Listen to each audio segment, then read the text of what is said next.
All right, let's talk about something that's, well, it's incredibly difficult for a lot of people.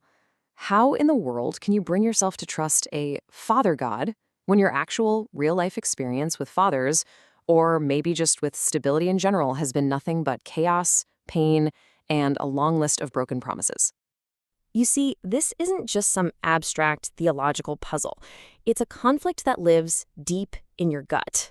When the very ground beneath your feet has always been shaky, the idea of trusting something or someone you can't even see, well, it can feel less like a comfort and more like a cruel joke. So, how do we even begin to bridge that enormous gap?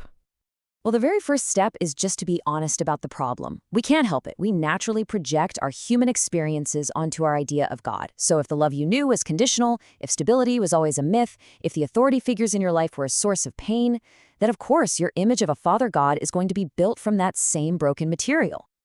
And this, right here, is where everything can start to shift. See, the solution isn't to try and patch up our broken human models of what a father is and then slap that label onto God.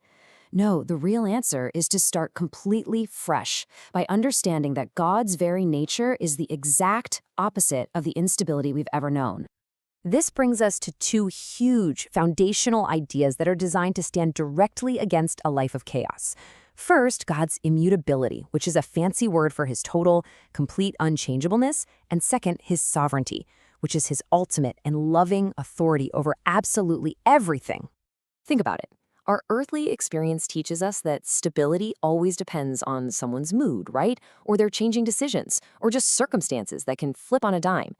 But this idea of God's immutability, it means his character is fixed. It doesn't change. He is the one single thing in the entire universe that will never get a mood swing, never fail you, and never, ever walk away. He is, quite literally, the rock. Now, sovereignty, this one can be tough, I get it, because it forces us to ask that really hard question. If God is in control, then why does he allow so much pain?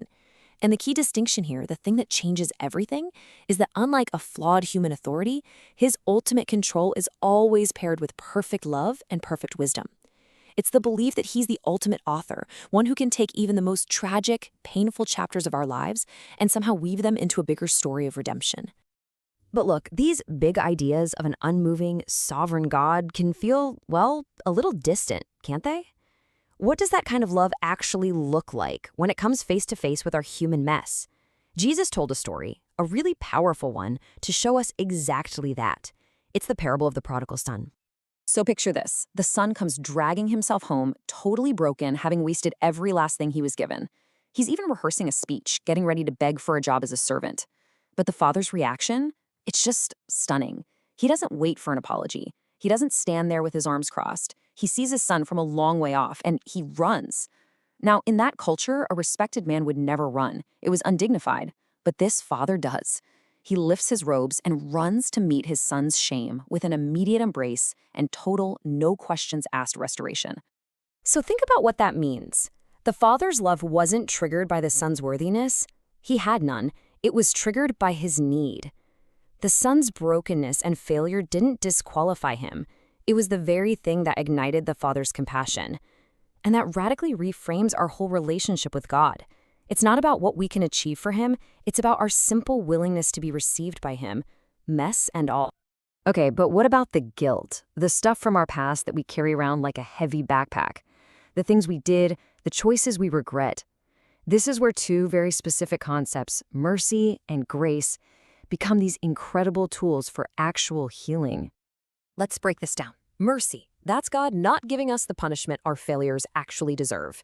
Grace, on the other hand, is God actively giving us the favor and the love and the strength we absolutely don't deserve. You know, it's like this. Mercy is a judge pardoning you, canceling your prison sentence. But grace is that same judge then inviting you home for dinner and making you a part of his family. One cancels the debt, the other gives you a whole inheritance. So, understanding all of this intellectually is one thing, but actually putting it into practice, that's a whole different ballgame. The final crucial shift is to start seeing trust not as a feeling you have to somehow work up, but as a simple action you can choose to take. And that, of course, is the question that matters most, isn't it? After all the talk, after all the explanation, what is the first real practical step you can actually take? It begins with a single act of surrender. It's about consciously taking the weight of your past, all the shame, the instability, the guilt, and deliberately handing it over to the only one who is strong enough to carry it. It's finally admitting that your own efforts to manage all that stuff, they just haven't worked. And listen, you're not surrendering into a void. You're surrendering to a specific reality. His unchanging love is the anchor you need in the middle of the chaos. His mercy is your permission slip to stop punishing yourself for the past. It's a clean slate. And His grace, that's the real strength you need for this very day and for tomorrow. At the end of the day, trust isn't a feeling you have to wait for. It's a choice you get to make, and it can start small. So just for right now, looking at all the weight you're carrying from your past, what is the one single piece of it you can choose to hand over today?